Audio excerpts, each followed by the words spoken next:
Hello guys, তো একটা কথা বলতে এলাম। যেটা একটা কথা তোমাদেরকে শেয়ার করছি, সেটা হলো গিয়ে অনেক বছর আগে, ধরো যখন ছোট ছিলাম, সেই সময় পাড়াতে যেটা হয়, মানে হয় না, ছোট থাকতে কুল চুরি করে খাওয়া, আম মাখা, আম চুরি করে খাওয়া, ঝড়ের মধ্যে আম পড়বে, সেসব জিনিসগুলো, মানে আম আম ঝড়ে আম পড়লে সবাই মিলে মানে হ্যাপিলি হয় না, আমগুলো কুড়াতে যাওয়া, এই যাওয়া। তা আমাদের পাড়ায় একজন আছে, মানে কি বলবো, সে হচ্ছে সতী সাবিত্রী। ঠিক আছে, সতী সাবিত্রী, নাটি, তাকে নাটিই বলা যাওয়া যায়। ঠিক আছে, সতী সাবিত্রী, ঠিক আছে, সতী সাবিত্রী নাটি। সে কি করতো শোনো, যখন ধরো কুল নিয়ে এসছি, আম নিয়ে এসছি, সে দেখতো, ঠিক আছে, দেখতো। ইভেন যে এখানে আমরা ধরো পাড়াতে, আমি কোনোদিন পাড়ায় গেলে আমি ভিডিওটা তোমাদের করে শেয়ার করব, ঠিক আছে, তখন তোমরা বুঝতে পারবে যে কীরকম। তা কি বলবো তোমাকে, তোমাদেরকে, সে আমাকে, তা আমরা এরকম আম আম নিয়ে আসতাম, কুল নিয়ে আসতাম, ঠিক আছে, ঝড়ে পড়তো।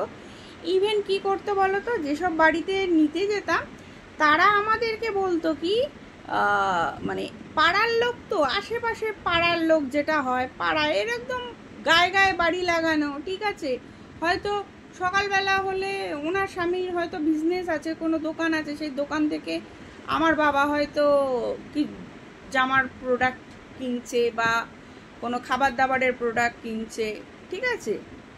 তো একজন আছেন নাটি, সাত মানে কি বলবো, সতী সাবিত্রী, ঠিক আছে। আর এর থেকে আর বড় আমি সার্টিফিকেট পেলাম না তারকে দেওয়ার, তা সেটাই দিলাম। তো তো সবাই মিলে আমঠাম নিয়ে এসছে, আমরাও আমঠাম নিয়ে এসছি, তো পেরে ফেরে নিয়ে এসছি। তো সেই মহিলাটার কি সাহস জানো, মানে আমি সেইবার শুনেছি, শুনে আমার না তখন মনে হচ্ছিল, কি বলতো, মনে হচ্ছিল যে মানুষ এতটা নির্লজ্জ, এতটা বাজে হতে পারে, মানে ভাবাই যায় না, বুঝেছো। যেটা বলে না, কথায় আছে, একটা কথা শুনবে, তোমাদের বলি, দেখবি মিঠুন চক্রবর্তী, আমাদের বুম্বাদা প্রসেনজিৎ, একটা ডায়লগ ছিল, চড়ে চড়ে মাস্তাতো ভাই, দেখবি একটা ডায়লগ ছিল, কিন্তু বলতো, কিন্তু ওটার সময় আমরা হচ্ছে চড়ে চড়ে মাস্তাতো ভাই, ঠিক আছে, এরকম কিন্তু বলতো। তিনিও মানে ওইটা তো, এরা তো একটা ক্যারেক্টার পাঠ করেছে, অডিয়েন্স হাসাচ্ছে, সবাইকে মাতোয়ারা করে তুলছে, হ্যাঁ, মানে এদের সঙ্গে কোনো কমেই, মানে ঠেকনা এরা পাবে না, বুঝতে পারছো, ঠেকনা পায় না, ঠিক আছে। আমি কিন্তু চড়ে চড়ে মাস্তাতো ভাই কেন বললাম তোমাদেরকে, তারও আমি বিবরণটা দেব।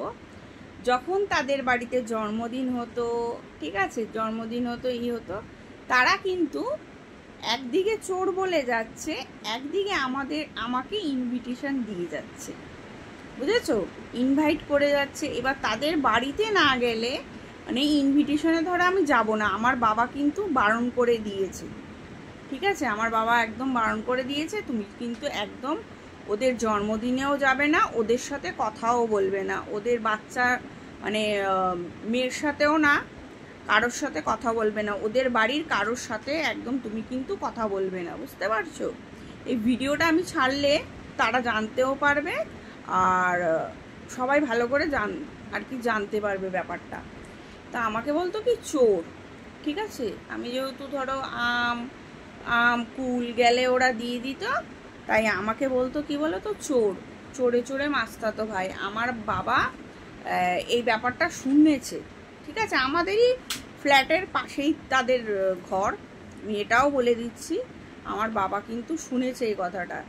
আর আমার বাবা আমাকে বলে দিয়েছিল, ওরা কোনোদিনও ডাকলে পাশে, কোনোদিনও ডাকলে যাবি না, একদম ইনভিটেশনে যাবি না, তোরা ইনভিটেশনেও যাবি না, পাশেও দাঁড়াবি না, কোনো ওদের সঙ্গে তুই হচ্ছে ওদেরকে কোনো কিছুর দিকে হেল্প করবি না। এইটুকু আমার বাবা কিন্তু আমাকে বলে দিয়েছিল, সচেতন করে দিয়েছিল, বুঝতে পারছো? সচেতন করে দিয়েছিল। হ্যাঁ, তোমাদেরকে বলি সচেতন করে দিয়েছিল, মানে পাশেই তো, ঘরের লাগোয়াই বাড়ি তো। আর আমার বাবার কান তো খাড়া, মানে ঘুমিয়েও থাকবে, তখন এমন হতো না, ঘুমিয়েও থাকতো, ঘুমের ঘোরে আমার বাবা মানে আমার নামে কি বলছে না বলছে আমার বাবা ঠিক কিন্তু মানে নোকে দর্পণে হোক কানে ঠিক কথা যাবে, যতই ঘুমাচ্ছে বাবা। কিন্তু ওই যেটা হয়, বাবা মার ছেলে মেয়ের কখনো খারাপ দেখতে চায় না, তো আমার বাবা হয়েছিল সেটাই। বলে ওদের বাড়ি থেকে কোনো রকম কোনো তো তোরা যাবি না ওদের বাড়ির কোনো, আর ইনভিটেশনে না যাব না, আমরা যাব না, আমার বাবা বলে দিয়েছে যেতে না, আমাদের ঘর থেকে এসে ডেকে নিয়ে যাবে, আর এইদিকে পিছনে বলে দেবে চোর চোর চোর চোর চোর। আর বলবে কি বলো তো, চোর চোর চোর বলবে তো, আর প্লাস আবার বলবে যে আর ইনভিটেশনে না গেলে এত ডাকাডাকি, এত ডাকাডাকি, মানে কি বলবো তোমাদের।